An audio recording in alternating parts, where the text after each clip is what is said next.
àwọn igi lọ́gbà The fence of this great lẹ́yìn behind the fence. tí wọ́n dúró tì mí gbọ̀ngbọ̀n wọ́n ní kí n má bẹ̀rù. We told the pillars that she rented all the buildings. Wọ́n ní kí n má nìṣó. They're there for her. Àwọn wà níwájú. They're in the front. Àwọn wà lẹ́yìn. They are giving her great support. Àti gbogbo àwọn mo láwọn ọkọ mẹ́ta ń bí o. She got 3 husbands. Níyì Williams. Mr. Niyi Williams. Dàpọ̀ Williams. Mr. Dapo Williams. Àti Gary. Mr. Atigari. Àwọn mẹ́tẹ̀ẹ̀ta yìí àti gbogbo ẹgbẹ́ wọ́n dúró tì mí. Those are the great 3 pillars that's helping her. Bí n bá ti ní n ò ṣe mọ́, wọ́n á ní kí n lè ṣe mọ́ kọ̀sẹ́ tí ó gbà lọ́wọ́ yín. She will not let her. Ẹ kú àforítì. Ohun tó kàn nínú ètò wa òun ni ìyáàfin ẹnì kẹta wa, àwọn tó jẹ́ wípé àwọn náà ń ṣe onígbọ̀wọ́ ètò yìí tí gbogbo ẹ̀ fi dún régérégé bó ṣe wà yìí. Orúkọ wọn ni ìyáàfin Olúwaṣeun Akínfẹ́nwá. Wọ́n máa ka ewì yẹn ó dẹ̀ wá ó tún wá darapọ̀ mọ́ àdúrà. Èdè Gẹ̀ẹ́sì tẹ́ fẹ́ gan-an ni wọ́n dẹ̀ máa fi kọ́ fún yín tó bó ṣe jẹ́ nìyẹn. Gẹ̀ẹ́sì.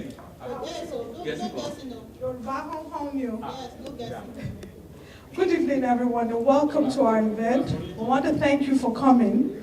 As you can see, we're speaking several languages here, and we have a wonderful interpreter. I think she's awesome, isn't she?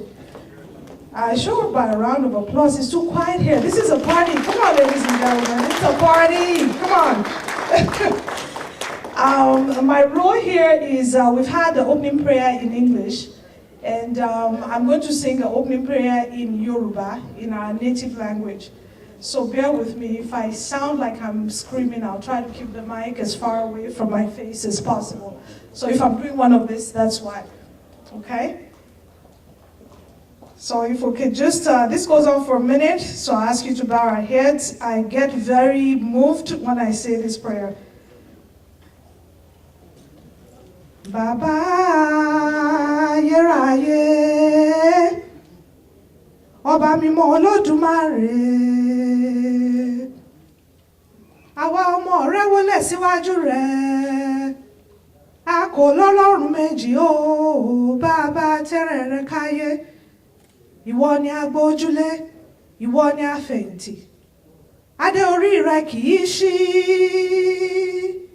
ọ̀rọ̀ ẹnu rẹ kì í yẹ̀, iṣẹ́ ọwọ́ rẹ kì í tí, ìgbésí ayé rẹ kò ní pẹ̀kun.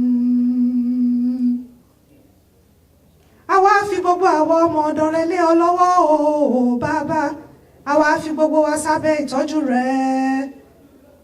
Ràgàbò wá o Bàbá, ràgàbò wá o Bàbá, àní bí ìyá adìyẹ ti ń ràgàbò àwọn ọmọ rẹ̀, ní kí o ràgàbò wá o Ọba Èdùmàrè. Ogun èṣù bá wa gbé fò lọ, ẹ jọ̀ọ́ ẹ ṣàmì. Ìmọ̀ ọ̀tá bá wa sọ di òfo. Jọ̀wọ́ Bàbá bá wa ṣẹ́gun àwọn abánijẹ́ tó ń banijẹ́. Jọ̀wọ́ Bàbá bá wa ṣẹ́gun àwọn abánigbèrò tó ń panijẹ́. Àwọn ọ̀tá abẹ́nú, àwọn ọ̀tá abẹ́lẹ̀, Bàbá bá wa ṣẹ́gun wọn.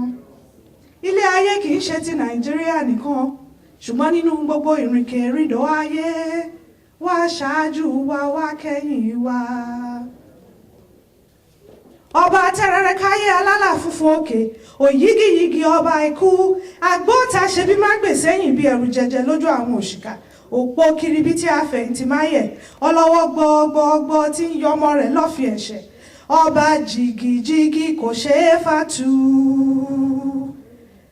Bàbá ayérayé,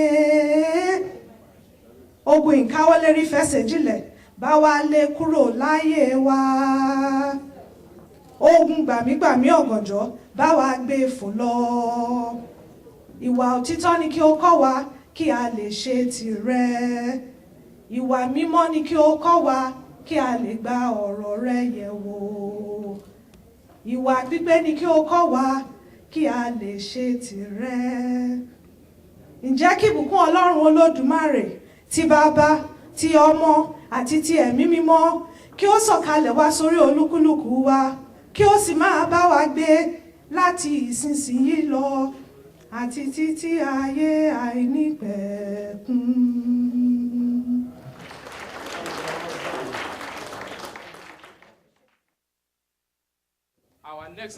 Our next of event is entrance of our member of Odu'a. They are going to line up from the back there, and they'll be coming in through the door.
Madam President ló ń jó yẹn.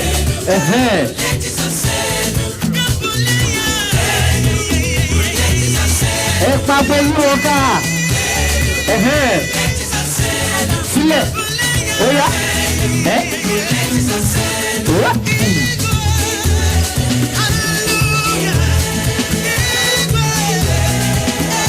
Madam President with Dr. Ola.